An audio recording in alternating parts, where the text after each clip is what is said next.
Magandang araw mga kasindak. Na-miss niyo ba si Tandak? Pasensya na at medyo naging busy. Alam niyo naman, ang daming gastusin na dapat bayaran.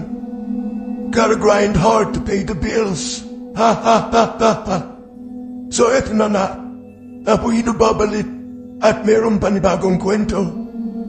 Simulan na natin. Sa mundo ng mga engkanto, namumuhay ang mga sari-saring halimaw, lamang lupa, impakto, at ang kinatatapaw ng mga aswang. Pero alam niyo bang mayroong mga aswang na galing sa malayong lugar at hindi sa mundo ng engkanto? Mga aswang o vampira na namuhay noong unang panahon at naghasit ng daging sa iba't ibang parte ng Europa at Amerika. Hindi isa kundi pangkat-pangkat ang mga vampira na umiikot sa iba't ibang bayan upang maghanap ng mga mabibiktima. At dahil sa kanilang dami, kaya nilang lumipol ng isang komunidad sa loob lamang ng maikling panahon.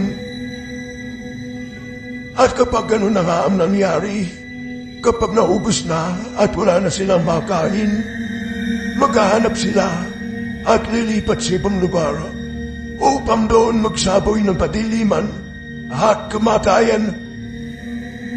At dahil nasa ganyang pangyayari, isang grupo ng mga vampira ang lihim na mangkas sa isang naglalayab na barko na tumatawid sa aragatan.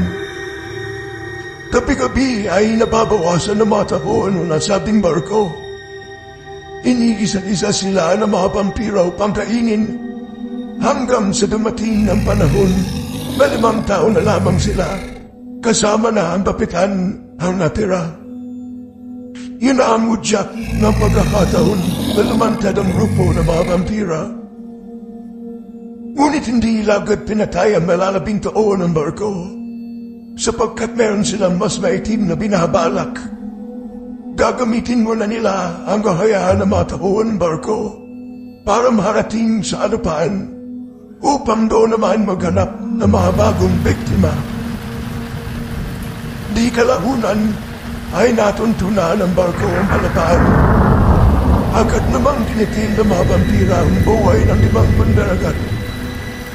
Sa gitna ng kadiliman ng gabi, dumao ang barko sa dalampasigan.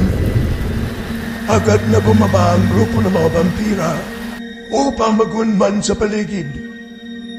Na mahasandaling yun ay iisa ang panilang nasa isip.